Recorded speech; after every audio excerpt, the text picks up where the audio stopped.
At the beginning of the second episode, we are in the flashback when JoJo and Lauren are celebrating their wedding anniversary in a hotel.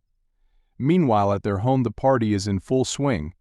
Sia comes out for a smoke and is horrified to see a dead body in the pool. Panicked, she calls her parents, but they are too busy to notice. She pulls the body out of the pool and discovers that it is Chris. Her parents see her missed calls. She rushes back into the house and stops the party, announcing that her parents are on their way home. They immediately rush back from the hotel and go to their backyard. Lauren wants to call the police, but JoJo asks were there drugs, and if yes, then was she the one to sell them? She breaks down and admits yes. JoJo decides not to call the police. He argues if they involve the cops, then Sia will go to prison, their reputation will go down the toilet, and no one in the town will do business with them. Instead, he suggests letting people think that Chris has gone missing. The next day, when Tom visited them, they lied to him.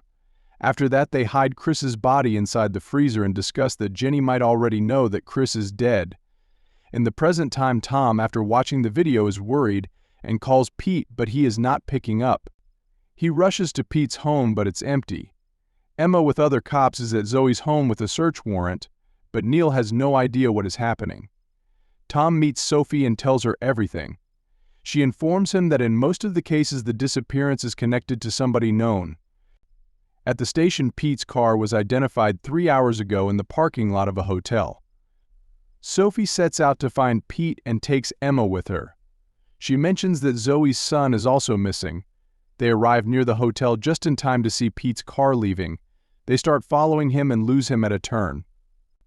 After a while, they spot him again and pull him over. He steps out looking confused. Sophie wants to know where Jenny is, looks in the car, and finds nothing. He seems clueless and has no idea about the situation. Pete is in their car getting questioned, but instead he asks to talk to Tom and calls him. On the call, he explains that Jenny was at this party last night, where she and everybody else was drunk. She called him to pick her up, then he dropped her home. Emma asks if there is anything more than friendship between him and Jenny. He replies that he is gay. He tells Sophie that he also cares for Tom more than she knows. At home, Tom searches Jenny's room for any clues. He finds a money transfer form to a guy named Lee Wei. He looks for him online. Using Carrie's iPad, he sends him a friend request, which he quickly accepts. As Tom chats with him, he discovers that he supplies fake ID. Pete arrives and they discuss Jenny's text conversations with Chris. At the police station, Emma wants to investigate Zoe, but Sophie is prioritizing Jenny's case. Tom and Pete go to see the camera footage from the neighborhood and see Jenny going into Eric's home. At the station, Emma is investigating Zoe, but she is denying all the allegations in spite of all the evidence against her. At Eric's house, they ask him about Jenny. He says that last night she ran across his lawn, triggering his security lights, and he yelled at her. Then she ran towards the back, heading in the direction of Neil and Zoe's house. Sophie is at JoJo's house and rings the bell, but no one answers.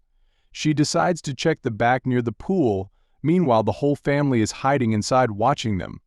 Not finding anything substantial, Sophie leaves.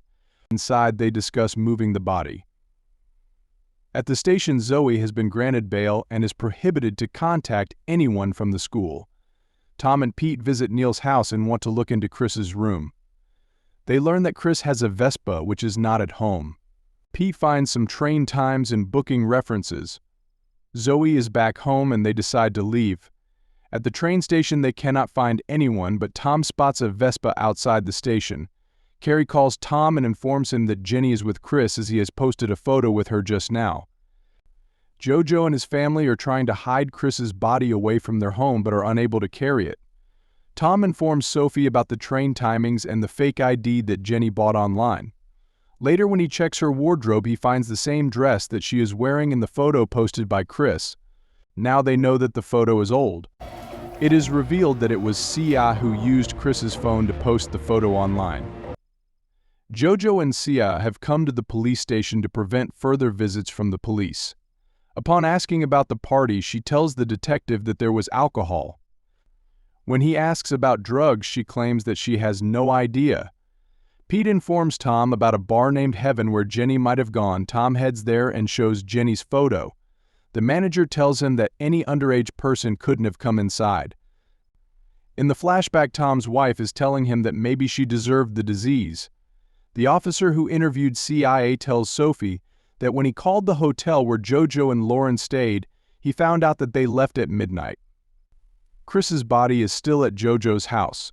He asks Sia to go get a rope from the garage. She goes to the garage and sees one of JoJo's friends coming to see him. Panicked that he would see the body, she takes a bottle and hits him in the head, knocking him unconscious. Emma, who is still suspicious of Pete, notes down his registration number. At the end, we see Tom's wife's grave is visited by the guy who was the manager at Heaven.